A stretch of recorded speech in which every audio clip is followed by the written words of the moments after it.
இங்கே ஒருத்தர் இருக்கார், யாருன்னு உங்களுக்கு தெரியும். அவர் பத்திரிகையில் விட்டுருக்காரு, எடப்பாடி பழனிசாமின்னு சொல்ல எடப்பாடி ஒரு முழுகும் கப்பல், அதில் யாரும் ஏற மாட்டார்கள், நன்றி மறந்த துரோகி ஆற்றினால் தான் அதிமுக காப்பாற்ற முடியும். நல்லா உங்கள்கிட்ட நான் சில விளக்கங்களை சொல்ல கடைபெற்றுகின்றேன். எது சரி எது தப்பு என்று நீங்களே முடிவு செய்து கொள்ளுங்கள். நல்லா சிந்திச்சு பாருங்க.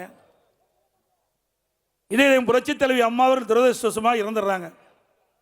அப்போ இவருக்கு முதலமைச்சர் வாய்ப்பு ஒரு சூழ்நிலை கிடைக்கப்பெறல.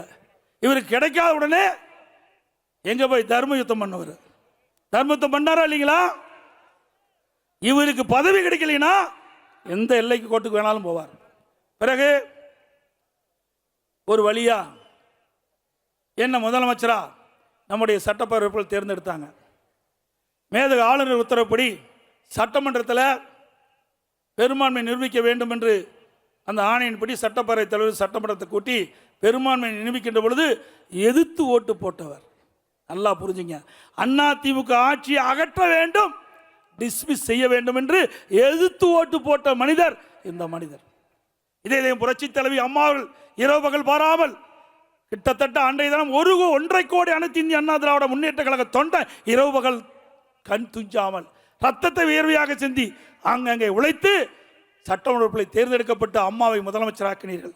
அம்மாவுடைய அரசை கொண்டு வந்தீர்கள். அதிமுக ஆட்சி நடந்து கொண்டிருந்தது.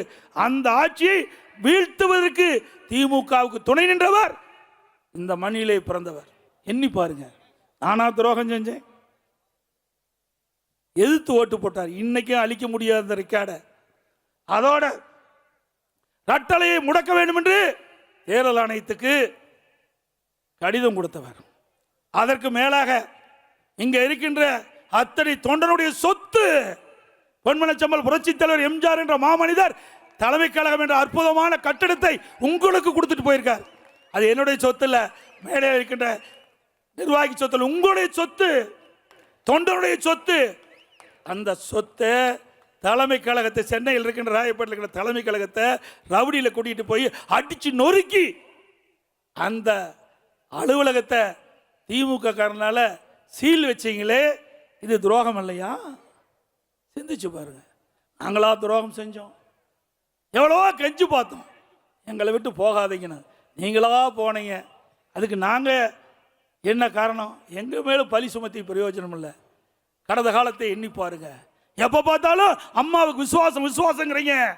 89ல் இதே மாவட்டத்தில் ஓடியில் அம்மா நின்னாங்கல்ல, அப்போ யாருக்கு வேலை செஞ்ச? உங்களுக்கெல்லாம் தெரியுமில்ல. நீங்கள் இந்த மண்ணில் பிறந்தவங்க தானே. நீங்கள்லாம் கட்சியில் விட்டு அதிமுக ரத்தம் ஓடுதில்ல, அதிமுக ரத்தம் ஓடுதில்ல. அப்போ யாருக்கு வேலை செஞ்சார் சொல்லுங்க? யாருக்கு வேலை செஞ்சார்? யாருக்கு வேலை செஞ்சாரு? நீங்களே சொல்லுங்க. வெந்நீராடை நிர்மலாக்க செஞ்சார். இவரா அம்மாவுக்கு விசுவாசம்? சொல்லுங்க.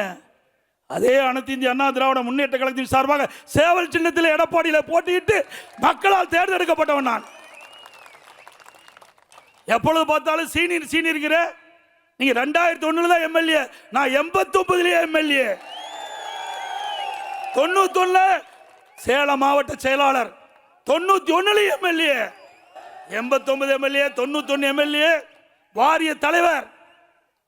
அதோட 1998 சீட்டு கேட்காம எனக்கு அம்மா கொடுத்தாங்க எம்பிக்கு, நாடாளுமன்ற உறுப்பினர். 1998 நாடாளுமன்ற உறுப்பினர். ஆக உங்களுக்கு முந்தியே 11 ஆண்டுக்கு முந்தியே வந்தேன்.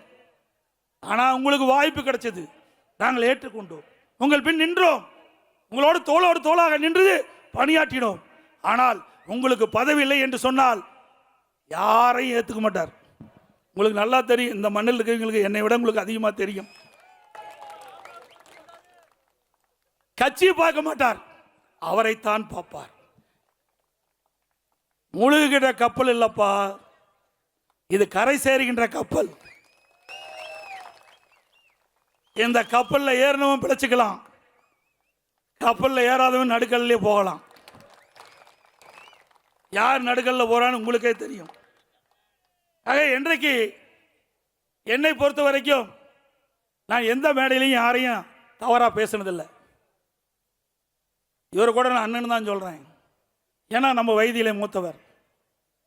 ஆனால் இவர் மற்றவருக்கு வழிகாட்டியாக இருப்பதை விட்டுவிட்டு அவருக்கு பதவி கிடைக்கவில்லை என்ற காரணத்தினால் ஏதோதோ பேசிக் கொண்டிருக்கின்றார். கடவுள் ஒருத்தன் இருக்கின்றார். யார் நல்லவர் கெட்டவர் என்று முடிவு செய்யக்கூடிய காலம் வந்துவிட்டது.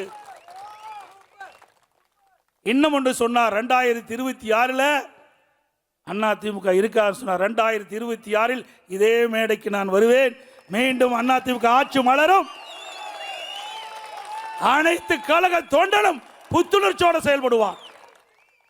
இது இருபெரும் தெய்வங்களா